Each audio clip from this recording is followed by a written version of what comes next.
Welcome to Design Your Solar Roof. I wrote this program to put architects, engineers, contractors, and solar field installers behind the desk of a solar designer. Learn basic project fundamentals while also learning advanced design and installation techniques. My name's John Cromer. I've worked in the solar industry for 10 years. I'm a mechanical engineer by degree.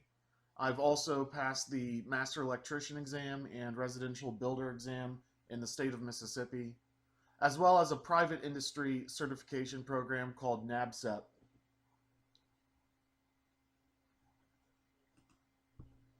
Our program outline today is pretty robust, so we're going to get started right away. But in this program, we'll be covering everything you need to know to evaluate the preliminary design process of a rooftop solar array. So we'll be covering performance estimation, economic calculations, array layouts, site assessment techniques, shade analysis, um, sizing the inverter to get the relationship right between the array and the output capacity, different interconnection strategies based on service panel amperage. We'll also show how computer-assisted design promotes the generation of project documentation, as well as some final design and permit documentation techniques. We'll talk about racking sizing, which should give you enough skill to complete a specialty balance of system material between the modules, inverters, and racking. We'll discuss aesthetic considerations to keep your array looking good. We'll talk about some advanced installation techniques called internal conduit runs, which I think are particularly important on residential arrays, but have some merit on commercial rooftops as well. After our solar discussion, we will get into battery sizing, both for off-grid and commercial batteries at a very high level. We will detail modeling building electrical demand a little bit further. Finally, we will conclude the program talking about digital electronic load control and how that can complement on-site renewables and battery storage. Let's perform a PV watts example to determine how much energy a solar array will produce. We'll use PV watts to do this, a free and online resource published by the Department of Energy. The same data is by commercial design software for energy modeling, and so PV watts will tell you much environmental data about the project site under a close look, despite its basic appearance. PV watts makes it easy to get a good idea of how an unshaded solar array will produce its electricity for every hour of the day, every day of the year, based on local weather data. Input your address and system size to get started. I recommend performing a PV watts example using a 1 kilowatt solar array size to keep things simple. We can see that a 1 kilowatt solar array in Houston, Texas, facing due south at a 20-degree roof tilt angle will produce 1,400 kilowatt hours of energy per year. Summer days will produce more than winter days because the days are longer. More closely examine the input data, the roof tilt information button states that a common 512 roof tilt is at a 22-degree tilt angle. The solar array is facing 180 degrees azimuth, which is another way to say due south. A 90-degree angle would face due east. A 270-degree azimuth faces due west. All this can be modeled in PV watts. Now we know enough to run an experiment. Does a due west facing array perform any differently than a due south array? At a 512 roof pitch, the performance difference between solar arrays is 11%. Similarly, the performance difference between south and east is 11%. If the array is at a steeper tilt, for example at a 1212 roof pitch, which is a 45-degree tilt angle, the performance difference between due south and due east is 20%. Moving north up to Indianapolis, the performance difference between a 45-degree tilt at due south versus due east is 30%. In other words, the orientation of the solar array, or even the tilt angle, does impact array performance, but perhaps not as much as commonly thought. You can find solar arrays bolted 90 degrees down the sides of buildings, such as in New York City, where electricity is expensive and rooftops are cramped, or for off-grid power in Canada to avoid snowfall. Similarly, at a shallow tilt angle, the north side of the roof isn't off limits. So while east and west facing solar arrays are perfectly fine site selection spots, and even north facing solar arrays in some circumstances are acceptable, most solar in the northern hemisphere faces south. So as far as roof tilt goes, the array will follow the roof. Tilting up off the roof rarely makes sense, especially when the structure is considered. Steep angles will increase solar production, but also increase the installation and operating cost of the system, as the roof will no longer be walkable. If I know for my area, 1 kilowatt of rooftop solar will produce roughly 1,400 kilowatt hours per year, then 1 watt of solar will produce 1.4 kilowatt hours per year. That figure might be discounted 10 to 20% if the tilt angle is atypical, but for the most part, these calculations can be performed mentally in conversation to be later confirmed with a three-dimensional computer model and full shade analysis. But if 1 kilowatt array produces 1,400 kilowatt hours per year, a 5 kilowatt solar array will produce 7,000 kilowatt hours per year. A 5 kilowatt east facing array will produce 11% hours per year instead of 7. A home that uses 11,000 kilowatt hours of electricity a year, for that matter, will need around an 8 kilowatt solar array, give or take a few watts, to fully offset its energy use. Before leaving PV watts, let's take a final close look. At the very end of the PV watts calculation, the option is presented to download an hourly estimate. Additional site information is revealed, such as the amount of sunlight in the air and on the solar panel itself, as well as roof temperature, ambient temperature, wind speed, and more. All of these factors are being used, along with conservative assumptions about the solar panel itself, to produce an estimate that accounts for both sunny and cloudy days, the changing position of the sun in the sky throughout the day, performance losses due to heat, voltage drop, and system availability. The two major items PV Watts does not account for is shade or snow. So as far as shade goes, I recommend using commercial software to build a 3D model and perform shade analysis based on that. For snow, one simply needs to discount the winter season, perhaps entirely, if it can be expected that snow will sit atop the solar array for an extended period of time each year. The short of it is, by extracting this hourly data into a spreadsheet, the PV Watts data can be used as a foundation for more detailed designs, such as estimating off-grid battery bank capacity, quantifying the economics of selling electricity back to the utility, or evaluating alternate billing rate structures from the electric provider. Calculating solar payback is another essential industry skill.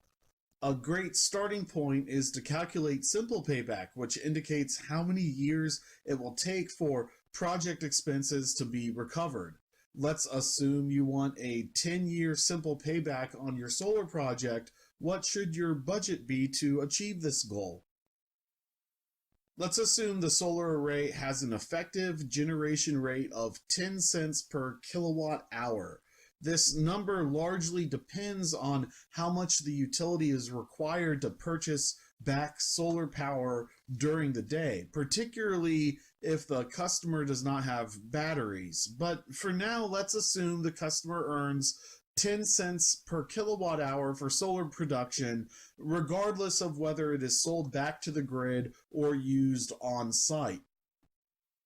From the PV watts section, the local production figure comes back into play. A common ratio for much of the United States is that 1 watt of solar will produce 1.4 kilowatt hours of energy per year. Multiplying 1.4 kilowatt hours per year by 10 cents per kilowatt hour lends a new payback metric, 14 cents per watt per year. So if the project needs a 10-year simple payback, then it should have a budget of $1.40 per watt per year to achieve that 10-year payback. The upfront tax credit is commonly included in simple payback calculations. Currently, the tax credit is 30%, set to drop to 26% in 2020 to 2021. After taking the 30% tax credit into account, the project budget should be no greater than $2 per watt to achieve a 10-year payback. According to 2019 solar installation pricing provided by Energy Sage, the average solar installation pricing is closer to $3 per watt. Applying a 30% tax credit, 1.4 kilowatt hours per year per watt production rate, and the 10 cents per kilowatt hour electric rate, the simple payback on a solar array installed at $3 per watt would be 15 years.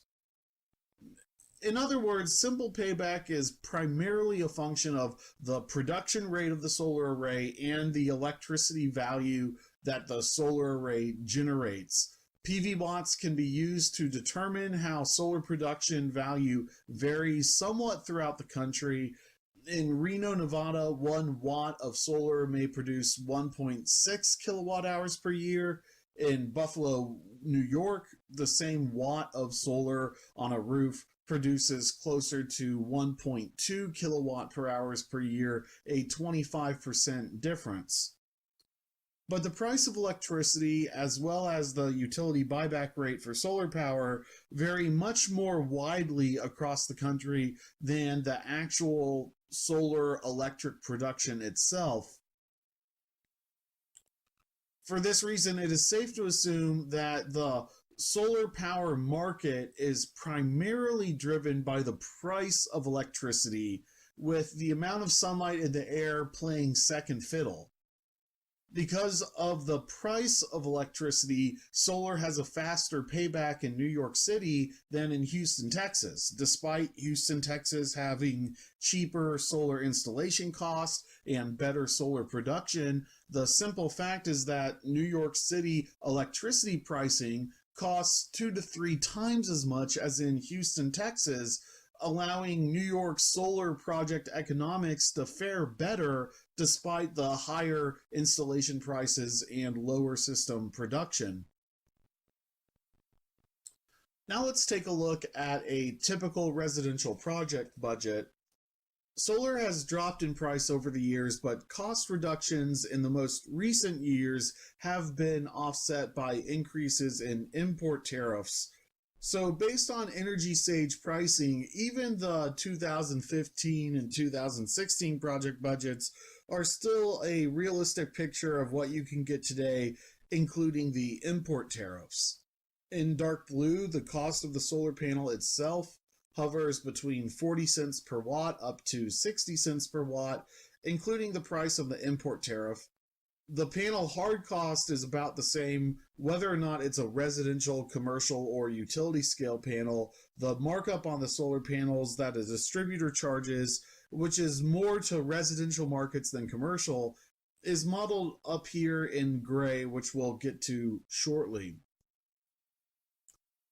Here's the electrical balance of system material budget. I don't recommend cheaping out on electrical balance of system material, as there's some nice things you can add to a solar array to improve its quality beyond the panel or the inverter itself.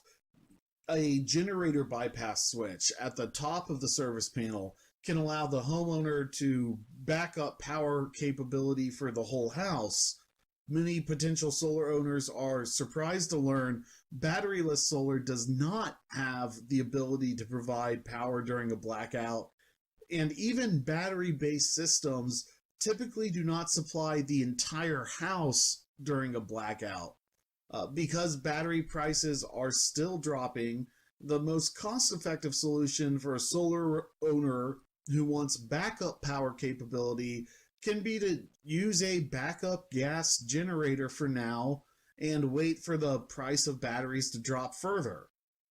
Owners who want their systems looking clean and polished, which can be achieved with a little bit larger balance of system material budget for internal conduit runs, breakers, and subpanels instead of fuses and clunky disconnect switches.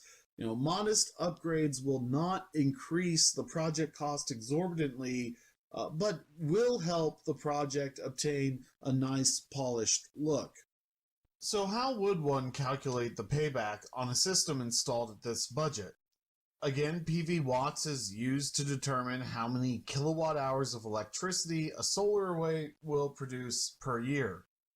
Using a 1 kilowatt array as an example and divide by 1,000, most likely 1 watt of solar will produce between 1.3 and 1.5 kilowatt hours of solar production per year in your area. Next, identify the local net metering policy by visiting desireusa.org. Desire is a website of green energy incentives and policies at the local, state, and federal level. While visiting Desire, check for any state sales tax exemptions, but also use it as a starting point to determine the utility buyback regulations. A strong consumer net metering policy results in a one-for-one retail price exchange for the electricity the system will outflow onto the electric grid. In other words, every kilowatt hour the system outflows onto the grid will result in a credit of equal value to the kilowatt hours delivered by the electric provider over the course of the billing cycle. The most solar-friendly net metering policy results in the electricity consumed on-site versus the electricity sold back to the power company being valued the same. At the other end of the spectrum, without batteries, it is safe to assume that 2/3 of the system production will outflow onto the grid. After all, society uses electricity 24/7, whereas solar only produces between the morning and evening, with most of its production occurring in the middle of the day. So if the goal is a solar array that offsets 100% of a facility's energy use, roughly 2/3 of that production will either need to be stored in a battery or sold back to the utility.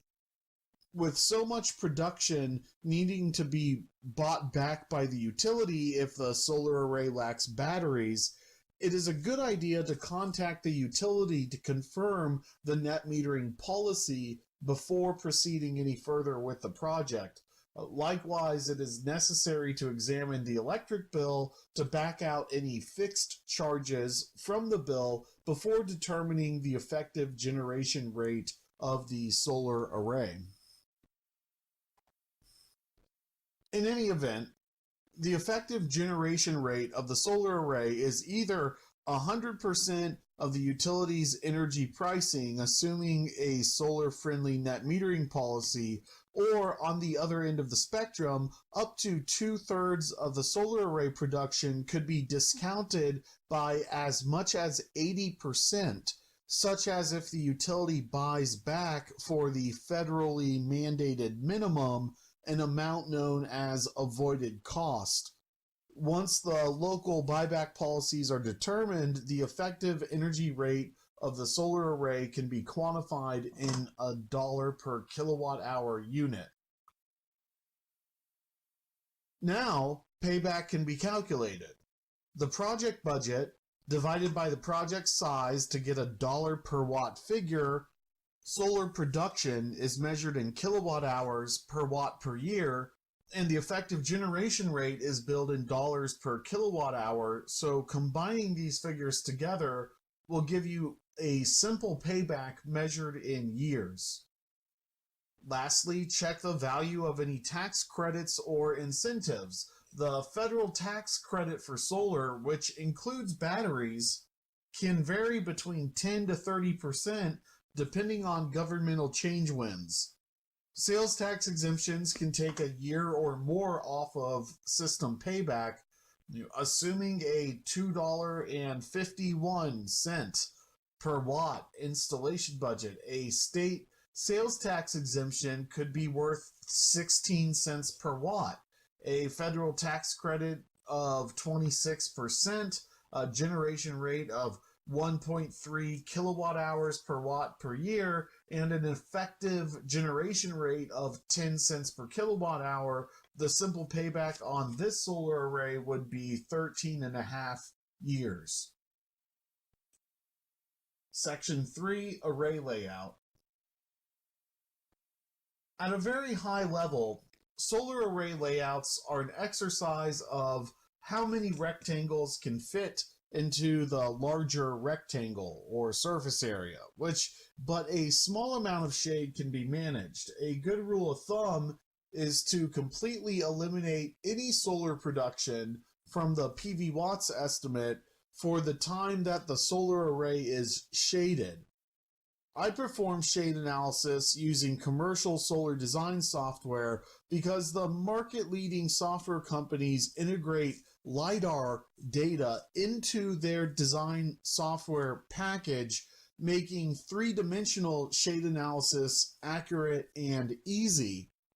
This is the same data that Google Earth uses to make its 3D models of trees and buildings in Google Earth.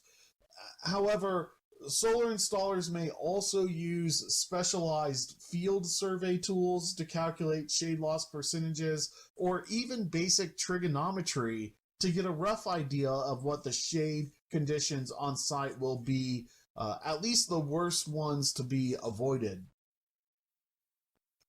It should be obvious that a good solar job site is one with large open surface areas with access to sunlight. While partial shading can be designed around, the whole point of solar is not to be in the shade. In the PV watts section, we learned that an east-facing solar array will produce 15 to 30% less than a south-facing array, depending on the tilt angle of the roof. Let's expand that philosophy to also consider the north side of the roof. A due north-facing array in Indianapolis, Indiana, at a 45-degree tilt angle produces 55% less than its south-facing counterpart.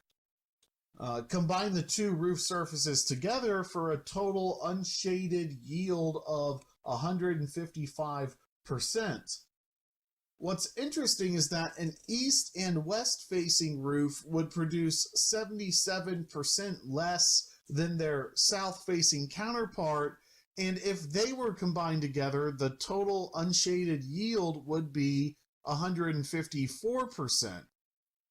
In other words, if one covered the entire rooftop of a building with solar panels, roughly the same amount of energy would be harvested from the roof, regardless of whether or not the building is oriented north, south, east, or west.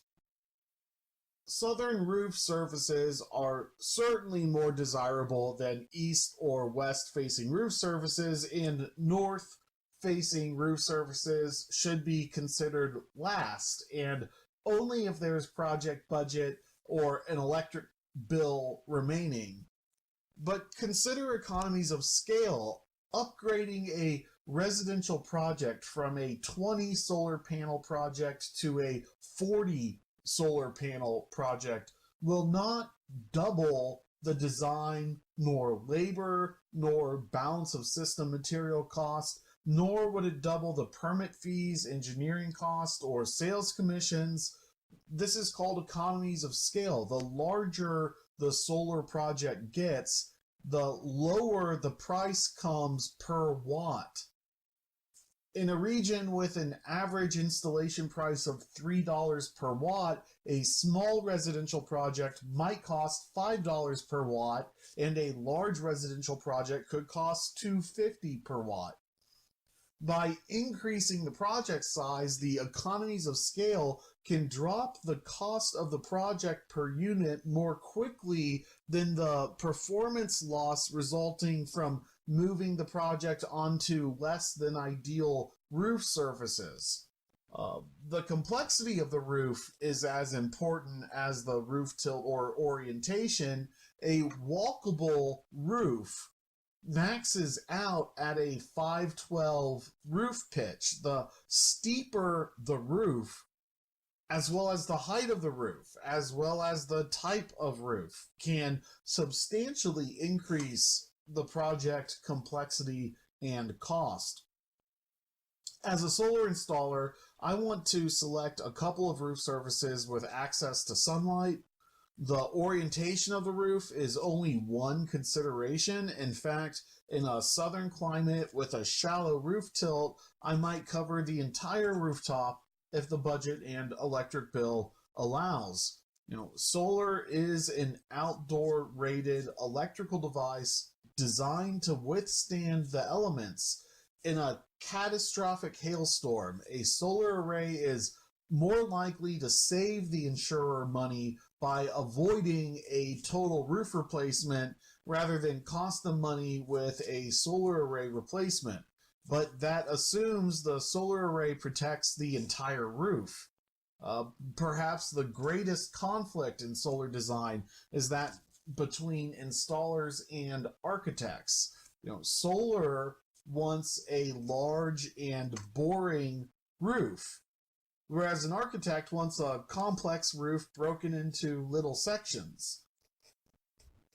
Rather than list the nuances of every solar design and optimization theory, let's keep it simple by suggesting a good residential solar project consists of at least one pallet of solar panels covering the best 2 or 3 roof surfaces. Then, if additional budget allows, more panels on less optimal roof surfaces can be considered.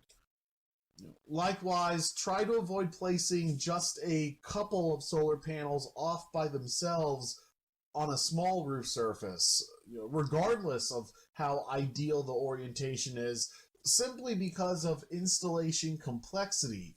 A pallet of solar panels is almost always between 20 and 30 solar panels multiplied by roughly 3 1/3 feet wide by 5 1/3 feet tall. So good roof surfaces that are rather large or boring, regardless of orientation, are good solar roof surfaces. Similarly, an east-west roof can be as viable as a north-south roof in terms of project location. I don't even mind a system which produces more electricity than the building consumes. You can always find a use for more electricity, such as reduced reliance on gas or wood heat in the winter.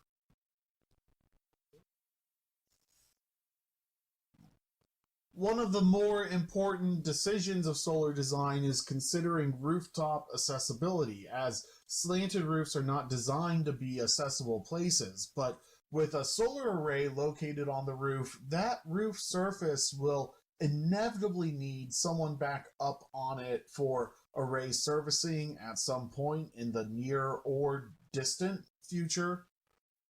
It is possible to cover an entire slanted roof from edge to edge with solar panels and maintain compliance with international building and residential building codes. It is also common for local authorities, such as fire departments, to add additional stipulations, such as a common 3-foot offset from the sides and top of the roof requirement for solar array layouts. The main concern is that a building need an exhaust plan to ventilate smoke from attic spaces and lofted ceilings in the event of a fire. So if a sleek edge-to-edge modern look of a residential solar home is desired, know that it is possible to obtain exemptions from these 3-foot offset rules on slanted roofs, even when mandated locally, if other kinds of ventilation systems are planned in those spaces. Flat roofs, such as commercial rooftops, have their own rules and regulations, which are commonly staying 6 foot from the edge of the roof.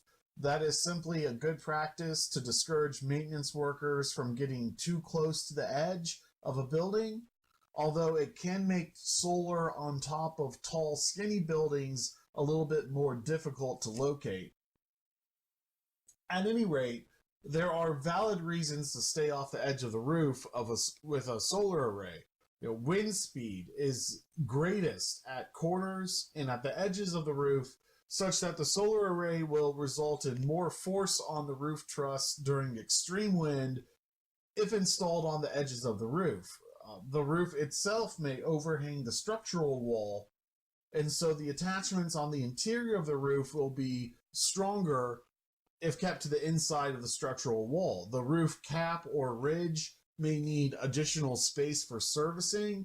A design change in the field may be more easy to implement if there's some empty space remaining on the roof.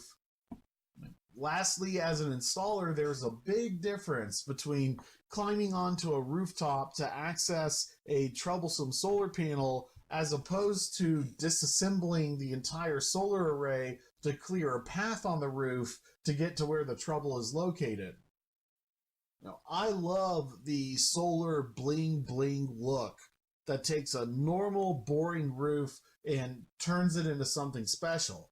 But the more accessible the roof is, the better. In fact, if the solar array is being installed on a rooftop that is wholly inaccessible, that is a good time to spend additional money on quality and top shelf components as well as labor to ensure that the trips back up to that rooftop are infrequent.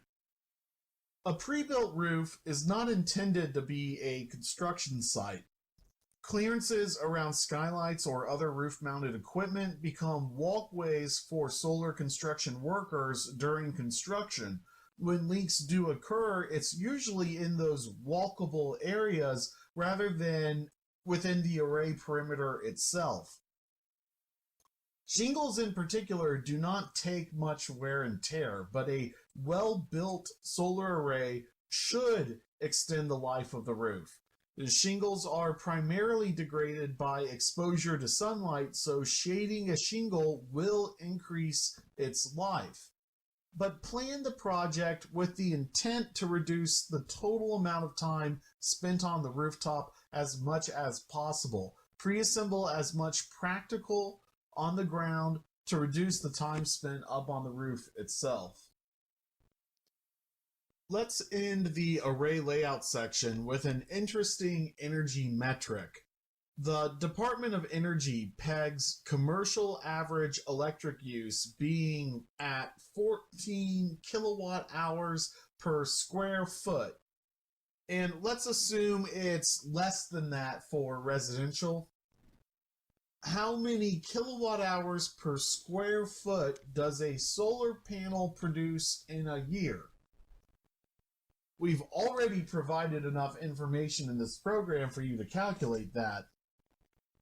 If a solar panel is 3 1/3 feet by 5 1/3 feet, and also assume it's a typical 300 watt solar panel, let's assume 1 watt of solar produces about 1.3 kilowatt hours per year. So multiply 300 watts by 1.3 watts per kilowatt hour per year to get about 400 kilowatt hours per year. Dividing by 18 square feet results in approximately 21 kilowatt hours per square foot per year produced by a solar panel. on top of a building that only consumes 14 kilowatt hours per square foot per year.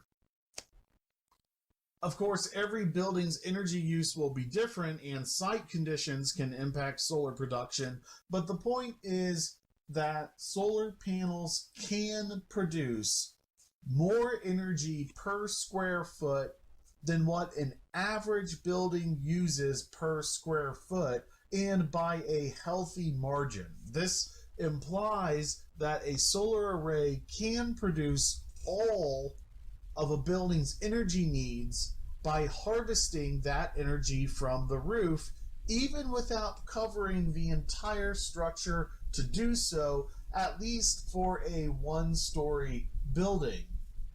On a two-story building, it is still possible to generate 100% energy offset when all sides of the roof are used, which is possible if the roof has a walkable tilt angle. Of course, the taller and skinnier the building is, the harder it will be to take that building completely off grid. So at this point, a design algorithm emerges for selecting the ideal roof surface for planting a solar array on the roof. Start by identifying large, open, sunny areas on the rooftop. South-facing surfaces are best, but anywhere between due east and due west is just fine. If the roof has a 512 pitch or less, consider the north side of the roof as well. In other words, if the rooftop is walkable, the north side of the rooftop should still be considered as a potential site. If the project skips some of the design phase, such as not being reviewed by a structural engineer, nor having a third-party inspector get into the attic to verify the lag bolts hitting the rafters, nor checking with the local jurisdiction to see if there are local roof offset requirements, then it is safe to maintain a 3-foot offset from the roof ridge and roof rakes, which are the tops and sides of the roof. Even a slightly larger offset has benefit. A 4-foot offset gives the installation crew even more flexibility if encountering unforeseen roof obstacles or structural issues. The further away from the roof edge the solar array is mounted, the easier it is for the loading on the roof. That extra space is useful for solar array maintenance, so there are many reasons not to put the solar array all the way to the sides or top of the rooftop. The bottom edge of the roof is a different case. I don't want workers anywhere near the edge of the rooftop, so by filling the bottom region of the roof up with solar, I might physically prevent a worker from walking along the edge of the roof. It's also best for snow and rainwater runoff, so a good solar array will start the solar panels a couple inches from the bottom edge of the roof, such that torrential rain will not overshoot the gutters, and then continuously run the solar array up to about 3 to 4 feet from the top of the roof. Personally, I would only bother with roof surfaces that can fit 8 solar panels or more, such that the installation crew can work efficiently and a good installation price can be obtained. A pallet of solar panels is between 20 and 30 panels, and a good-sized residential project can be 2 pallets, which is about 15 kilowatts. Of course, more difficult installations are possible and occur regularly, but solar panels do require some maintenance access. So failure in the safety electronics could take a solar panel offline until someone gets up on the roof and puts hands on it. A long period of time without rain could result in dust and pollen accumulation on the array surface for cleaning. Proximity to a dirt road can do the same. So rooftop access is useful simply for cleaning the solar array before any other maintenance issues are considered. In other words, when planning a solar array layout, identify large, open, accessible roof surfaces and fill them up with solar panels in a maintenance-friendly layout before moving on to less ideal but still large surfaces, so long as there is a budget and electric bill remaining.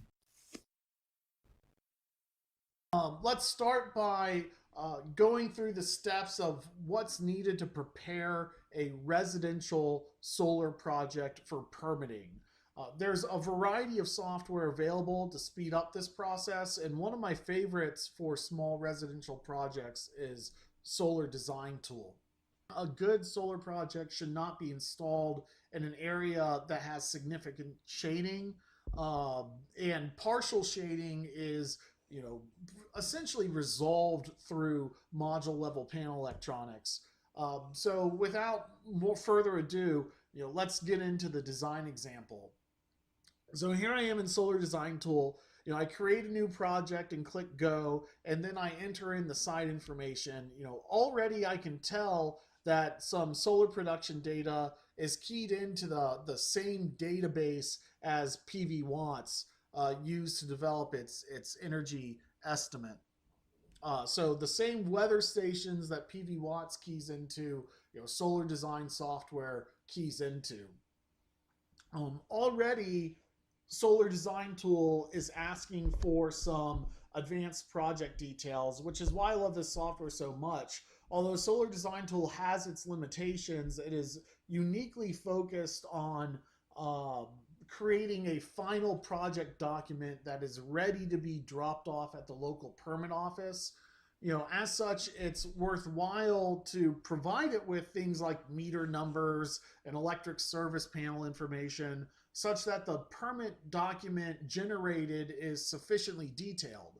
This kind of project information can only be determined through on-site inspection. So if attempting to perform the design 100% remotely, it's useful to ask the site owner to take enough photographs to provide these details. Here, Solar Design Tool is asking for subpanel information.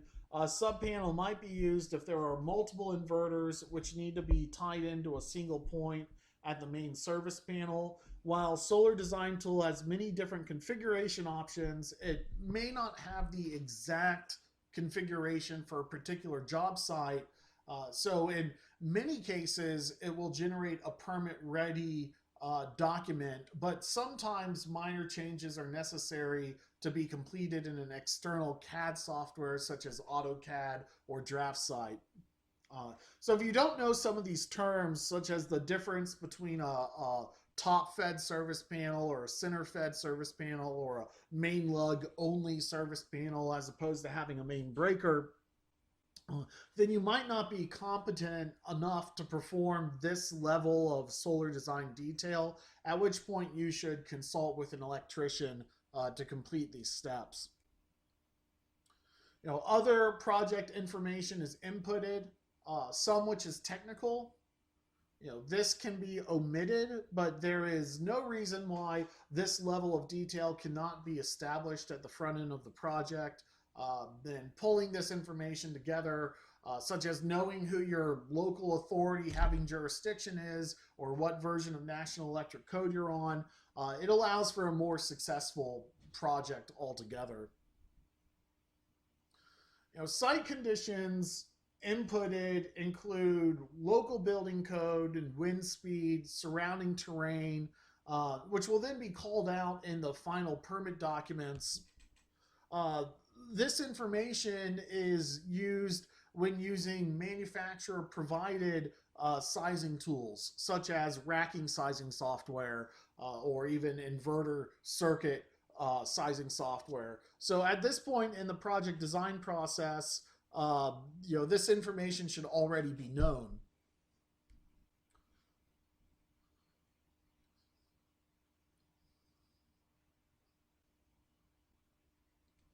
Now the next step is it's asking us to draw out the rooftop. There's a few options to do this, ranging from simply inputting the dimensions of the installed area to tracing over an aerial image, like overhead map, to actually buying a mapping service to do the heavy lifting for you. So depending on what you're already purchasing, you may already have a 3D model. But the most common premise for a starting point for solar design software is that the array will be developed by tracing over a satellite image. So later we will explore some other options where satellite images found on Google Maps may be insufficient. But at any rate, here's the job site. It's immediately apparent that there is a large southern oriented unshaded roof surface uh, that is a ideal roof surface for a solar project, although it might be worthwhile to consider solar on the west facing roof surface and even on the north facing roof surface depending on the roof tilt. um, Other kinds of solar design software are better at determining the roof tilt than Solar Design Tool. Even so, toggling the street view and the tilt view can provide enough visual detail to attempt a guess at the roof tilt, as well as identify other rooftop objects. Now it's time to define the area of the southern roof, which is a simple matter of pointing and clicking around the roof surface with a double click when complete. The orientation of the roof is then specified. We are then prompted to enter the roof pitch. So this process is then repeated for all the roof surfaces. So how accurate do these roof areas need to be? It depends. Many jurisdictions require a 3-foot offset from the roof ridges and rakes, which are the sides and the tops of the roof. For structural and accessibility reasons, it is even better to stay 4 feet off the sides and off the top of the roof. This would give the installation a nice margin of error by reducing the need for careful site layouts. However, roofs with more substantial penetrations may require more accurate planning. Um, for most solar design software, the procedure is to define the usable roof areas first and then add on any obstructions second. So here we've mapped out different obstructions on the rooftop. These pre-existing holes in the roof, chimneys, plumbing vents, valleys that are shingled over or flashed together. These pre-existing holes uh, become common leak hazards after the solar array is complete. This is because most workers on the roof are stepping on these locations. A risk that is increased, particularly with a compact array design. At any rate, the clearance areas around a chimney, around a plumbing vent, or around a roof cap can become walkways, and they might need to be repaired at some point in the future. So it's best to allow for some clearance around these obstacles, even when the clearance is not required. There are exceptions.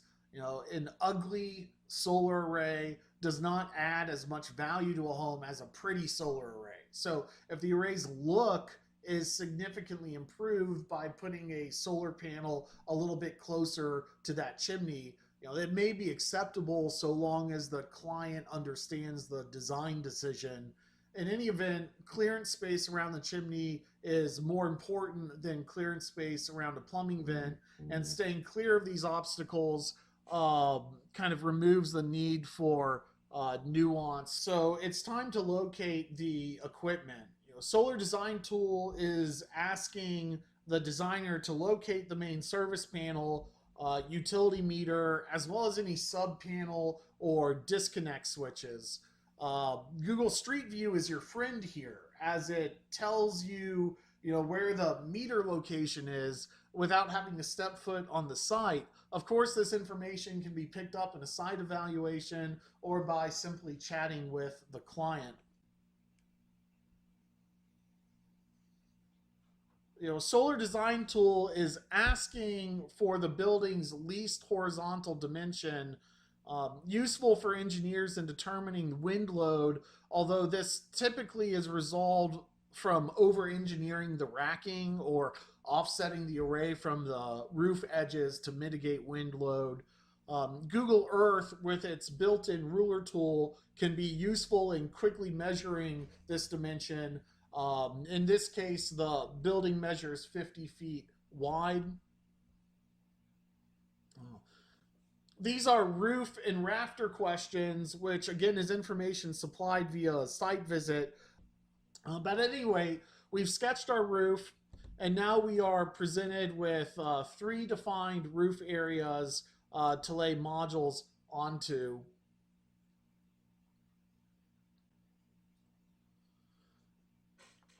This menu is similar to using a manufacturer's string sizing tool, combined with an array layout generator.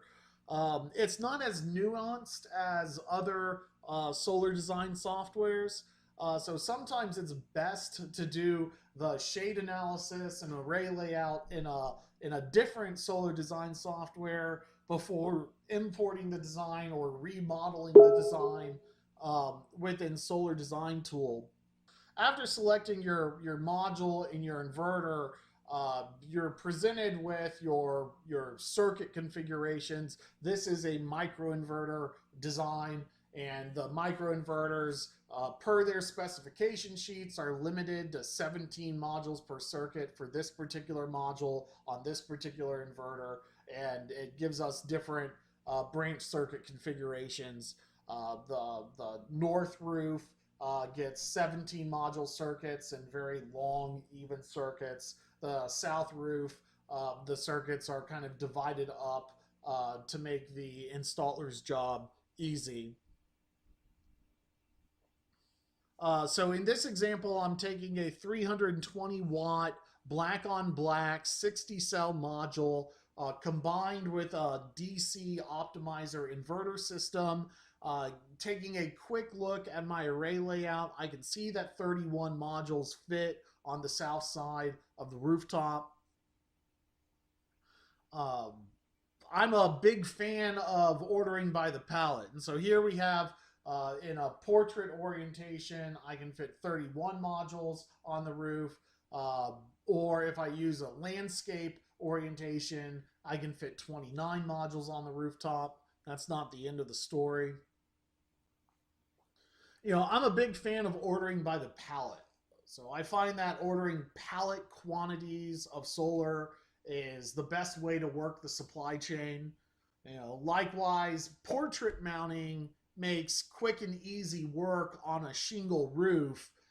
Because of how the rafters and purlins are laid out on a metal roof, it can be the opposite way. And so in Australia, they have a lot of metal roofs. They do a lot of landscape orientation. In the United States, we have a lot of shingle roofs. We do a lot of portrait orientation. In some cases, landscape can be the better choice.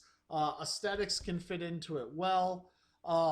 But for this particular solar panel, looking at the spec sheet, one pallet of panels comes with 25 solar panels. So if my client only has budget for one pallet of solar panels, I can easily fit 25 solar panels on the south side of the roof, regardless of whether or not it's in a portrait or landscape orientation. Here's a project example that would be a very easy and not too ugly of an install, where I can fit 25 solar panels on the south side of the rooftop. Um, and so if I'm just going for a low budget, fast, easy one pallet installation, this is probably the array layout I would end up with. So I can fit 33 solar modules on the roof, maybe 32. I can fit more modules on the rooftop in a different orientation. And so if I wanted a larger system, if I was doing a two pallet solar design. Um, I'll look at the south side and the west side of the roof uh, in a more compact frame to fit everything in a aesthetic manner. Although it would be a more difficult installation. An installer might, in a more active market, may design to have this kind of best fit system to the roof. In a cheaper market, with lower project costs, they might go for an easier solution that covers, all three surfaces of the rooftop. And, that empty space allows you to make some minor adjustments for array aesthetic considerations and maintain the portrait orientation that makes for an easy install. Um, aesthetics and ease of installation are also important in your array layout, as well as how many solar modules can you fit on the rooftop.